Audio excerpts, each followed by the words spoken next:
सभी शिव भक्तों को जय भोलेनाथ। श्रावण मास महात्म्य 9वां अध्याय। शुक्रवार की कथा। देवादिदेव ने सनत कुमार से कहा, हे सनत कुमार, अब मैं तुम्हें शुक्रवार की कथा सुनाऊंगा, जिसके केवल सुनने मात्र से ही प्राणी सब प्रकार की विपत्तियों से छूट जाता है। प्राचीन काल में पांडव वंश में उत्पन्न एक सुशील नामक राजा हुआ है। वह 64 कलाओं का जानकार धनुर्विद्या विशारद था। पुत्र सुख को छोड़कर राजा को सब आनंद प्राप्त था। उसने बहुत प्रयत्न किए, मगर उसको पुत्र की प्राप्ति नहीं हुई। राजा सुशील की रानी का नाम सुकेशी था। वह सर्वगुणों से युक्त थी। जब उसके यहाँ बहुत प्रयत्न करने पर भी पुत्र नहीं हुआ तो वह हर समय उदास रहने लगी। वह रानी स्त्री स्वभाव के कारण हर महीने कपड़ों को अपने उदर पर बांधकर पेट की वृद्धि करती थी। इस प्रकार साहस के कारण स्वप्रसूति के अनुसार सुकेशी किसी गर्भिणी को खोजती रहती। संयोगवश उसने पुरोहित की पत्नी को देखा। उस समय वह सगर्भार्थी थी। कपटी रानी ने प्रसव के समय में दाई का कार्य करने वाली अन्य किसी स्त्री को इस काम के लिए नियुक्त किया। उस सूतिका को एकांत में बहुत सा धन दिया और अपने गर्भ के अनुकरण की सब बातें कह सुनाई। उधर राजा ने अपनी रानी को गर्भवती जानकर पुष्वन तथा सीमंतोनयन बड़े प्रसन्न मन से किया। पुरोहित की पत्नी का प्रसव का समय नजदीक आया। यह सुन उसी तरह दाई ने भी अपने वचन का पालन किया। पुरोहित की स्त्री गर्भवती थी, लेकिन प्रसूति की बात जानती नहीं थी। अतः दाई का आदेश मानती थी तथा उसके कहे अनुसार चलती थी। पुरोहित की स्त्री द्वारा वंचना कराने के लिए दाई ने उसकी आंखों पर पट्टी बांध दी और उसके यहाँ उत्पन्न हुआ पुत्र किसी दासी के द्वारा रानी के पास भेज दिया।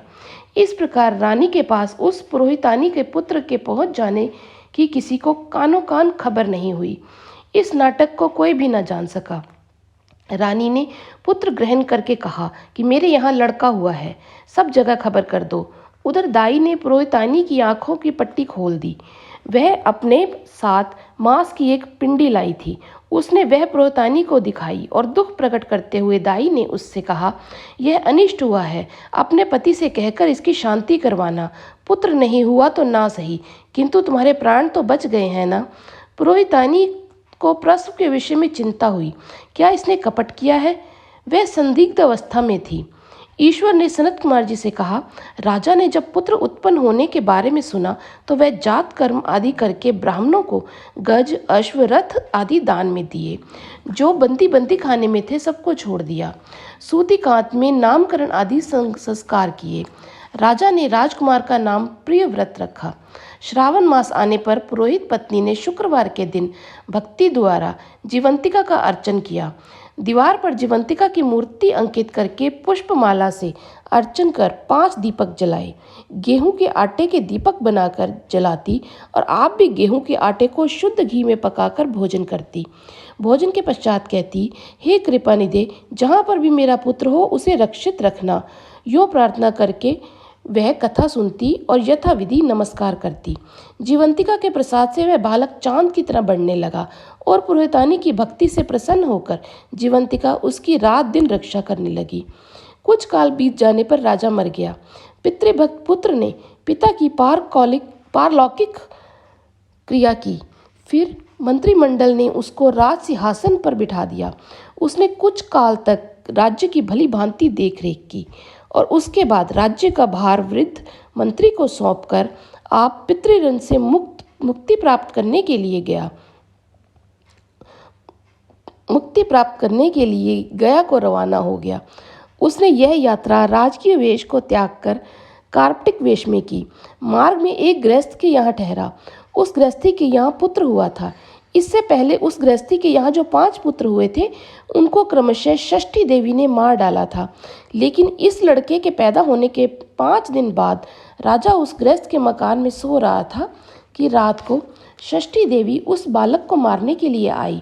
इस पर षष्ठी देवी को जीवंतिका ने कहा, हे षष्ठी देवी, इस राजा को लांग कर मत जाना। इस प्रकार जीवंतिका को मना करने पर भी जब षष्ठी देवी नहीं मानी और आगे बढ़ी तो उसके किए से कुछ न हो सका और वह खाली हाथ वापस लौट गई।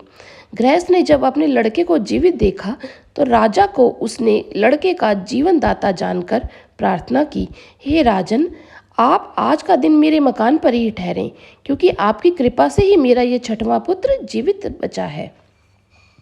उस गृहस्थ की ऐसी प्रार्थना सुनकर राजा एक दिन के लिए वहां रुक गया। इसके बाद वह गया पहुंच गया और पिंडदान देने लगा। वहां विष्णु पद पर पिंड देते हुए उसे आश्चर्य हुआ। उसने देखा कि पिंड को ग्रहण करने के लिए 2 हाथ बाहर निकले हैं। यह कौतुक देखकर राजा चकित हो गया। ब्रह्मज्ञा से राजा ने विष्णु पद को ही पिंड दिया और एक विद्वान ब्राह्मण से पूछा कि यह सब क्या मामला है। उस ब्राह्मण ने कहा, राजन, ये दोनों हाथ तुम्हारे पिता के हैं। घर जाकर अपनी माता से पूछना कि ऐसा क्यों कर हुआ है, यह सब क्या है, यह तुम्हारी माता ही बताएगी।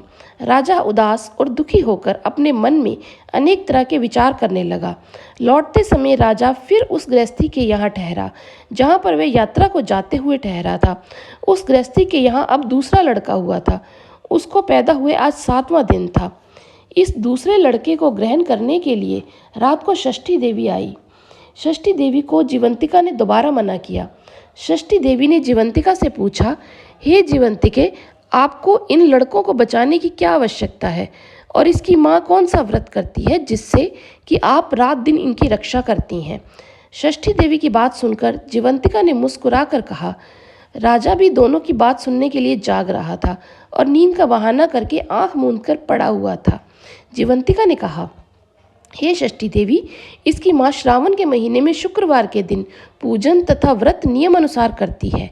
वह नियम क्या है और कैसा है, मैं आपको सब बतलाती हूँ। इसकी माँ उस दिन हरे रंग का वस्त्र नहीं पहनती, हाथों में हरे रंग की चूड़ियाँ नहीं पहनती, चावल के धोवन के जल को भी नहीं लांघती, हरे पल्लव के मंडप के नीचे नहीं आती है, हरे रंग का साग नहीं खाती है। यह सब कुछ वह मेरी प्रसन्नता के लिए करती है, इसलिए मैं उसकी और उसके इस लड़के की सुरक्षा करती हूँ। यह बातचीत सुनकर राजा दूसरे दिन अपने नगर में आया। उसके स्वागत के लिए नगर का हर बच्चा, बूढ़ा और नौजवान आया। राजा राजभवन में पहुंचा। उसने अपनी माँ से पूछा, माता, आप जीवंतिका का व्रत करती हैं, इसकी क्या विधि है। माँ ने उत्तर दिया, जीवंतिका का व्रत मैं नहीं जानती।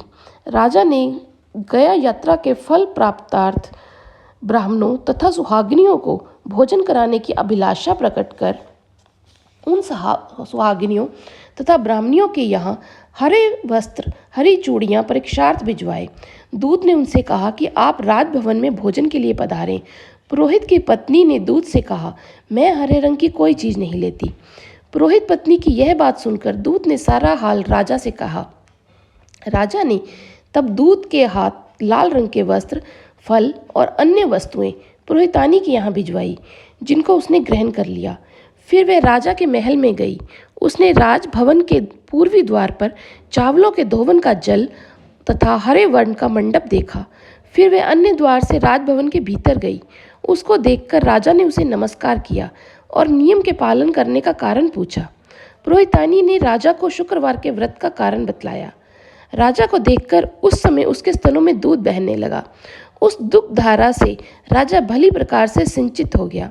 गया जी से 2 हाथ निकलने में तथा मार्ग में गृहस्थी के यहाँ देवी से बातचीत और पुरोहितानी के स्तनों से दूध बहने के कारण राजा को पूर्ण विश्वास हो गया कि यही मेरी माँ है। अब राजा अपनी प्रजा का पालन पोषण करने वाली माँ के पास गया और उससे कहा, माँ, तुम डरो नहीं और मुझे मेरे जन्म का सही हाल बताओ। सुकेशनी ने सारा हाल कहा, सही बात बता दी। इस पर राजा ने अपनी असली जन्मदाता माता पिता के चरणों में नमस्कार किया और उनको बहुत सारा धन देकर मालामाल कर दिया। एक दिन रात को राजा ने जीवंतिका से प्रार्थना की, हे जीवंतिका, मेरे जन्मदाता पिता तो मौजूद हैं, फिर गया में पानी से 2 हाथ किसके निकले थे।